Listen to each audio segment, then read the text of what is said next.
Assalamu alaikum warahmatullahi wabarakatuh, everybody. How you doing? This is Preacher Moss, host of the SOS, the Shout Out Show. Hope that you're having a wonderful Friday. I mean, not wonderful Friday, but actually a wonderful Monday. I want to give a shout out to everybody that was involved with the Muslim Kings of Comedy. That would be Musa Suleiman, Azim Muhammad, Omar Regan, myself, Harvard for College, and Professor, I forget the brother's name, but really beautiful guy, and the students of Brother Suleiman's class, as well as the community of Philadelphia that came out to support a great show, a sold out show. Shout out to Brother Matt Black. There's another sister, I forgot her name on the show. I'll come up with it later. Sister Nadir Pierre. We had a really good, nice, wonderful show. I want to give a shout out to Kindred the Family Soul. They came out and represented. So, I mean, this was really an excellent show. And, we hope to be able to take it around, if that's the right way to say it. We want to take it around. We don't want to necessarily say tour because that involves some different type of logistics and rhetoric. But overall, you had myself, Musa the Comic, Azim Muhammad, and Omar Regan on the same stage at the same time. That's never happened. That's never happened to us as a group of young African American Muslim males. We have not done that. So it was historic in that way. So I want to make sure that I lay the premise for that because it was a cause for celebration. So let's get to our topic today before we bring everybody in. I want to frame this. I want to frame it this way. At 55 years old, that's how old I am. At 55 years old, I have been fortunate to see things happen. Like I didn't see Sidney Poitier when he won his Oscar, the first African American to win his Oscar, but I did see Denzel Washington win an Oscar. I did see, of course, Jamie Foxx win an Oscar. I saw Halle Berry win an Oscar. And what that says to me is there's a tradition of acting and also a tradition of theatrical esprit de corps, which is the aspect that means that act like you've been there before. Don't act like your excellence is some kind of a surprise to you. And I'm putting this out there because I'm getting to the topic. This Oscar goes to the slap. I'm going to try to nuance this a little bit. But let me start out by saying and expressing that I was extremely disappointed by the actions of Will Smith. You can say what you want about Chris Rock, but I was extremely disappointed by the actions of Will Smith. Let me go on record by saying I am not supporting what he did. Let me go even further by saying he was wrong. He was wrong, one, by doing it, and number two, he was wrong by not apologizing to the man he assaulted. Also, let me take to task the Academy of the Academy of the award, if you will, the people who run this Academy Award situation scenario. You dropped the ball. You dropped the ball, and now even more so, we have a spectacle because there's different levels to what I saw last night. I saw a man who was a comedian, who he was a well-established comedian, and he makes jokes. And I'm going to tell you, if you sit in the audience, front and center, you may be one of the target of one of those jokes. The issue of Will Smith's wife's hair and things like that. Okay, you can go, but the way it was handled poorly. And this, brothers and sisters, is indicative. I want to shout out my main man, Mark Canada. He and I started talking about it. I said, but this is a part of the toxicity that's rampant in what we call Black Hollywood, and there really isn't even a Black Hollywood to speak about. This is a bunch of well-paid people in many regards who don't know how to get off the plantation, meaning if you unplug them from the system, they don't know how to act. You have distinguished gentlemen like Denzel Washington. You have distinguished gentlemen like Morgan Freeman and Samuel L. Jackson. You have distinguished gentlemen like Sidney Poitier and Harry Belafonte. You have all of these people who represent something that you can't overlook. That there's a tradition of how you get to that space. And I personally feel like that tradition was spoiled last night. This is the Shout Out Show.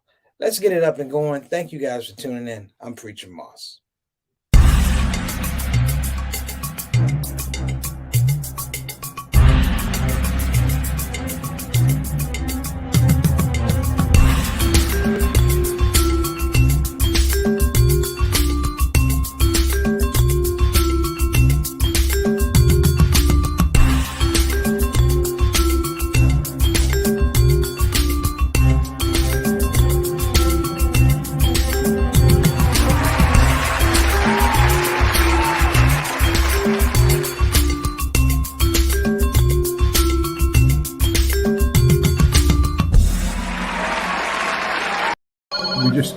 We just need help. Imagine if there wasn't an olive branch. Muslim Family Services at your command. The people who help people have to say, we need your donations, don't delay. We all have struggles from time to time. But leaders dedicated is what you find. Before another person sheds a tear, support Olive Branch, you don't have to fear. Olive Branch Muslim Family Services. Action you can see, compassion you can feel. Sing it with me. Ooh. Ooh. Okay, so let's frame this out a little bit. They are now beginning to say that Will Smith slapping Chris Rock Sunday night is now referred to as the slap heard around the world. I was extremely disheartened to hear that, because the slap that was heard around the world was a monumental lifting of oppression of Southern white supremacy, the scope of Black people trying to develop their own agency, their own identity, of trying to evolve into, I want to say, positive self-fulfilling prophecy, being able to lay breadcrumbs, veritable breadcrumbs for all of us who came up behind them, who would have the ability to take those breadcrumbs and make better creations of things and make better representations of ourselves. You know, I don't have a thing about Will Smith. I mean, he did Fresh Prince, he did that. You know, he's a comic actor in and of himself. Okay? Yeah, if you watch the Fresh Prince, I don't know how many fat jokes he does on Uncle Phil, or I don't know how many nerd jokes he does on Carlton. And I know that's all scripted. But each one of those actors will tell you to a man, you know, while they know that it's in the script, it does hurt a little bit. It does hurt a little bit. And so I'm a little concerned with what I saw on Sunday night, because two things, and I'm going to research these a little bit more, but two things about Sunday night, brothers and sisters. Number one is they have something at the Oscars called auditions. And everything that Chris Rock puts through the screen and the teleprompter, it has to pass censors, okay? As well, if there's something debatable, they take it to someone who's going to be, and they say, is this okay? So my heart and my feeling says that Will Smith actually knew that this joke was coming. I can't say that he was aware of his emotional state at that time, but he knew the joke was coming. Even Chris Rock was like, come on, that was a light one, because there's a banter that goes back and forth when you're the host. Number two, brothers and sisters, and this is a big one, is that Will Smith was allowed to go back to his chair after he smacked Chris Rock. He was allowed to go back to his chair and sit there and openly bark at Chris Rock from that chair. I mean, openly bark, keep my wife's name out of your bleepity bleep mouth, and all this type of stuff, which is a kind of bogarting after you just slapped the man. And I've looked at pictures that when they went to the break, brothers and sisters, Chris Rock was the guy who was conciliatory, coming over to find out what was up with him and Jada Pinkett. The person in between them is no other than Denzel Washington. So there is no remorse with this thing. And I think the thing that's also important is that the Academy Award folks allowed him to stay there sit, watch the awards, come up and get his award. So the idea of them saying that we don't condone violence, yes, you do. You let the man sit there for the entire thing, get his award. Come on, brothers and sisters. This is 2022. Their brothers doing 3 to 6 years because they made quote unquote terroristic threats and no one heard it other than the person who said it. And here's a guy going openly threatening Chris Rock. So let's get to this. Here's my thing with Chris Rock. Yo, bro, as long as you black and you a comedian, anytime somebody walks up on that stage and you haven't invited them, you better keep your guard up. That's number one. Number two, to a man, to another man, and nobody's slapping me. You understand? See, this is the thing I have to say about this whole masculine softness that's going around. That first of all, grown men don't go around slapping grown men. You don't do that. Number two is, if this thing is real, and I'm just saying this, Satana, you can back me. I've seen a lot of fights. If this thing is real, you walk up to a man and say, "Hey, man, if you say something else about my wife, we gonna have at it." Say it one more time. Think I'm playing. See, this is the vernacular, not of the street. This is the vernacular of fight etiquette. This is the vernacular of letting someone know, hey, man, you crossed the line. Not just walking towards him. Chris Rock was totally unarmed looking at this guy, thinking, hey, here comes Will. He goes, oh, he had no idea the man was going to slap him in the face. It's not even he tried to muscle Chris Rock, like grabbing him in his collar, like, hey, dude, this better not happen again. He walked right up and slapped him.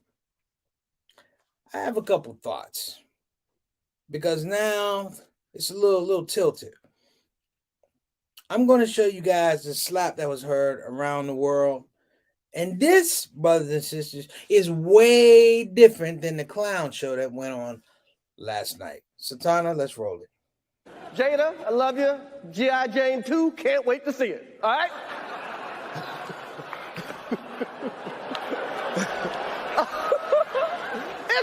That was a nice one. Okay. I'm out here. Richard. Oh, wow. Wow. Will Smith did.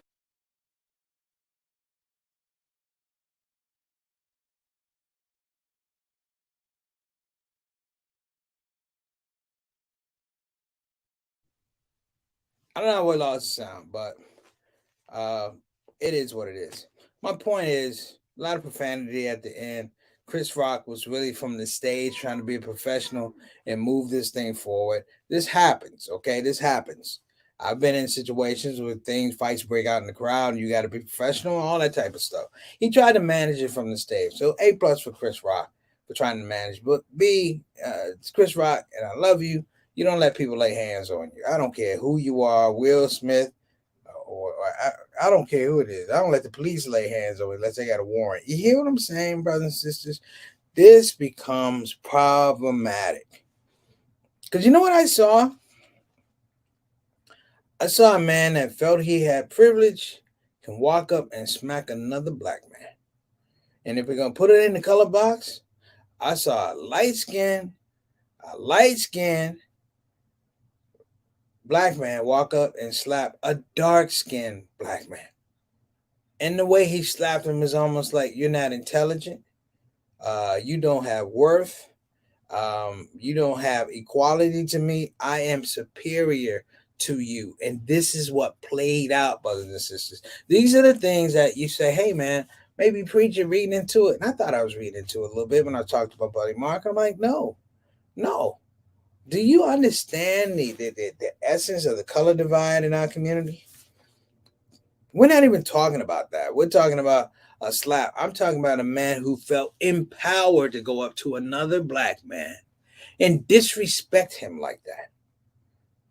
Even Birdman, Even Birdman with Charlemagne the God, he didn't put his hands on anybody. He said, put some respect on my name.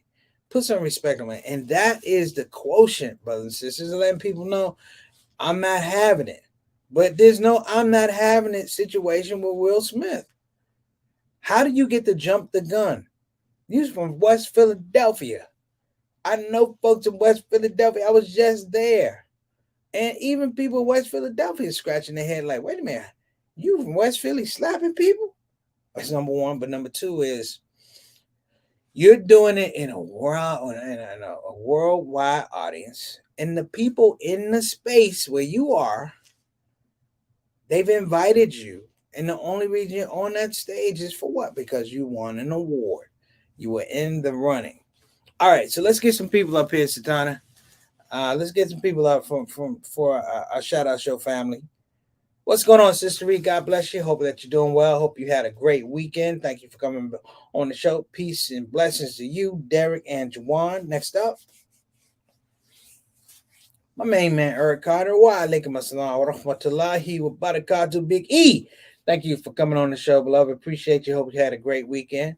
Next up, Bilal Salahuddin, my main man. Bilal and sisters Sonia, I hope that you guys are doing well. Wa alaikum assalam wa rahmatullahi wa barakatuh to the Salahuddin family, representing strong. Next up, I'll talk for sheep. I'm my main man. We call him Mr. 6 o'clock, straight up, straight down, coming all the way in from Toronto, Ontario. Our Canadian ambassador to the show. He's in charge of quality control on this side of the border and that side of the border. All right, good to see y'all, Tough. Next up, we got my brother Johnny L. Thomas, better known as JT, checking in. Wa alaikum assalam wa rahmatullahi wa barakatuh. Good to see you out. I know we're gonna probably have to talk about this slap thing later on, but I'm just throwing some ideas out there, what I was seeing. Okay. Next up, my mother said the slap, both men were wrong. A woman's self-confidence is shattered enough when she loses her hair, but to make a joke, when she dares to go out in public, no jokes. Okay, I can actually agree with that. I'm gonna come back to that. Next up, who do we have? Next up, we got Sister Tana. Wa alaikum assalam wa rahmatullahi wa barakatuh. We hope that Sister Tana is feeling better. We missed her in Philadelphia, Sister Satana. You were missed in Philadelphia. We actually did our show from the green room at World Cafe Live. As a matter of fact, it was a fun show. It's a very fun show. All right, next up, I think we have some comments. Let's comments. Otto says, how's he gonna laugh at the joke and then take offense? It's nervous laughter, Altaf. Some folks laugh when they're hurting. Some folks laugh when they're nervous. The joke in and of itself is a G.I. Jane joke. I get it. First of all, not a lot of people are going to really be able to pull a reference of G.I. Jane after because that wasn't a hit movie, number one. Number two, yeah, Chris Rock could have found another thing not to talk about. But he's made other jokes about Jada Pinkett. So this is not the first time. This is a bit of a carryover from like 2016, something like that, when they were trying to do the Oscar So White type of deal. And I'm sure whatever it is that they have with each other, it is. In fact, I was reading that Chris Rock actually appeared on an episode of The Fresh Prince of Bel-Air. So you get the feeling that they've been around each other. They have 100% been around each other. So I didn't really get this whole thing. But I think it's also a new kind of changing of the guard. Sister Stana saying, this afternoon, the Academy condemned his actions and launched a formal review. I don't know what that's going to do. They already gave him his award. We've all been now privy and exposed to the circus of what this thing is. The thing about this is, at first people thought it was staged, and I'm like, no, Chris Rock legitimately got slapped, and I know because he didn't have a line for it. He didn't have a line for it because he was somewhere in between confused and disrespected And I think in that space where he was legitimately trying to find out what's wrong. Like literally, how do we get to this place? And Will Smith was not the place. In fact, Will Smith was even more adamant, doubling down, yelling from his seat. Hear me now, yelling from his seat. Keep my wife's name out of your blank blank mouth. He does it 2 times. There's no security. Hear me now. There's no security. The people around Will are not going, hey man, what are you doing? He got to sit there until the break. You understand what I'm saying? Denzel Washington and I guess Tyler Perry and P. Diddy are trying to mediate this situation, but the Academy does not know what to do. And I've always said that the Academy Awards doesn't necessarily know what to do with the Black experience anyway. So we talked a little bit, and I know I'm over, but it's okay. It's okay. In fact, we're gonna roll. Satana, can you show or run the original slap? And I'm gonna explain why this is important. We're gonna go to the original slap. Go ahead with Sidney Poitier.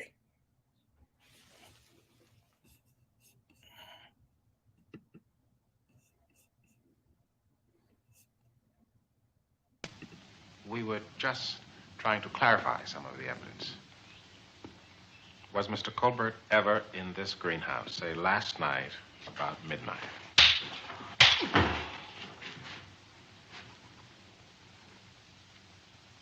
Gillespie? Yeah. You saw it. I saw it. Well, what are you going to do about it? Okay. That's the original slap. That's the original slap. And you can tell just by a little bit of a clip what the personification of that slap really means. That there's an urging, there's a growth, there's a need to be, for lack of a better word, expressive about how we're feeling during that time. The slap that we saw on Sunday is weird in and of itself because these guys groom themselves in a certain way, in a certain etiquette to get there in the first place. And it seems really weird or off key, if you will, that somehow you would throw all of that away. You throw away all that goodwill. And there were other ways to address it. We laugh at Kanye West and things like that. And of course, Kanye's been off a while. But in some regards, I have to give him credit because it's like, let me explain myself, express myself, even though it may be outside of normal etiquette or decorum. But it's not this physical violence. It's not an okay. When you're talking about the Oscars, you're talking about the creme de la creme of acting talent, right? The creme de la creme of acting talent. People like Denzel Washington and shout out to Samuel Jackson, who received a governor's award for his lifetime achievement in film, which you didn't see. And also shout out to Denzel Washington for presenting him with the award. You're talking about a clique of gentlemen that work in a specific time who understand the nature of what they do and also where they're doing it. Where they are putting up, and I want to say where they're throwing down their flags and understand the scope of it. It was embarrassing. It's, I'll say this, when you see two guys that don't have any money fighting, it's sad. But when you see two guys who have a level of acclaim, this is just right above the rappers. We have rap guys. It seems like every week a young rap person shot dead. And we begin to, we have to say those things. We have a comment from. Can we get Rosa Newtown in? Can we get Rosa Newtown in? Satan, okay. Why look my salon? Why aren't you talking about the most obvious and bigger issue? Disrespect given to black women. Black women face discrimination for having black hairstyles. Why it's okay for black women to butter jugs when it comes to natural hair. Well, I said he could have gone without talking about the hair. Sister Newton. I said that. But the scope of it is, honestly, if you really want to just throw it out there, this is what you don't do. You don't talk about another man's wife. Okay? You don't talk about another man's wife. There is a difference. Even if it's in a joking way, you have to get clarity. You have to have an okay that says, okay, let's be honest. We're talking about this. You're talking about why is it okay? Regina Hall made a joke about Will Smith and Jada Pinkett's marriage during the same telecast. Nobody walked up and punched her. It was a funny joke. It was funnier than Chris Rock's joke. But and I would throw this in here. She was not talking about her hair. She's talking about her marriage, which I think is even more delicate or just as delicate. And guess what? Jada Pinkett smiled and played along with the joke. They all smiled. So, could Chris Rock have done his homework about the hair? Absolutely. And we'll I guess Satana, let's get into a show about black women's hair. Chris Rock did a documentary called Good Hair some years ago, and it was actually a pretty good documentary. Should have been nominated for something, but I think we should talk about that. But I don't want it to be all this thing about attacking black women. This is he defending black women, or are we looking at a guy who hasn't resolved emotionally what's going on in his life with his wife and his marriage? Can we talk about that? So we're gonna have to. I don't know if we need a part two, Satana. Like I said, I was really, really dismayed about the whole thing. I'm like, why are we doing this? Why are we in a span of time? We lost Cicely Tyson, we lost Sidney Poitier, we lost giants, and we always talk about who's going to take the place. You can't be a giant if you're going on stage slapping people. Will Smith could have been even more effective if he went out and said, "Hey, man," and he said, "Listen, let me talk about my wife's here because a lot of women are out here suffering. A lot of black women are suffering. I didn't agree with Chris Rock." And you could have had a debate, but you can't have a debate now because everybody's talking about this ridiculous slap. Think about those things. Okay, let's get to the wind up. We're not even going to do the commercials, Satana. Let me explain to you guys. We're going to be shifting into Ramadan mode. We're doing Preacher Moss's Ramadan 30 for 30. We're going to be going 30 days consecutively. As we've done over the last couple of years, we're going to have our speakers. We're going to have our Ramadan reflections. We're going to ask all of you to tune in. I'm going to be doing some aspects of reflection on Jews. We're going to have speakers and things like that. And I'm actually going to have some of you on the show to just give some of your reflections about Ramadan. Last year was a little bit more mechanical, but this year I feel comfortable in bringing people on the show, kind of talk about what it means to you. Oftentimes when we do this, we fast and things, but one of the things that is missing is that the communication about what we're going through is never really put out in a table or I want to say an accessible format whereby other people can kind of feel like, I'm part of this experience, whether they're Muslim or non-Muslim. My mother goes through Ramadan with me. This is, 30 plus Ramadans. And to be able to talk to her about what I'm going through and things like that, this is just a powerful, powerful reminder of how important this month is. So let me throw that out there. And we are launching, brothers and sisters, the site will be going live this week on Launch Good. We will be talking about NFTs. Let me tell all of you now about NFTs. I'm going to tell all of you who are going to purchase NFTs, get them early and hold on to them. Get them early, hold on to them. The purpose of the NFTs is we're going to attempt, brothers and sisters, to raise money to be able to provide IT training to returning citizens. It is my feeling that a lot of brothers come home from prison, a lot of sisters come home from prisons. They work subpar jobs and they have subpar opportunities to be able to provide for themselves and their families. So the interjection is if we can train them for jobs where they can be competitive for salaries that are $65, $75 an hour, the money is generationally changing. It is monumental, and we're going to provide that service.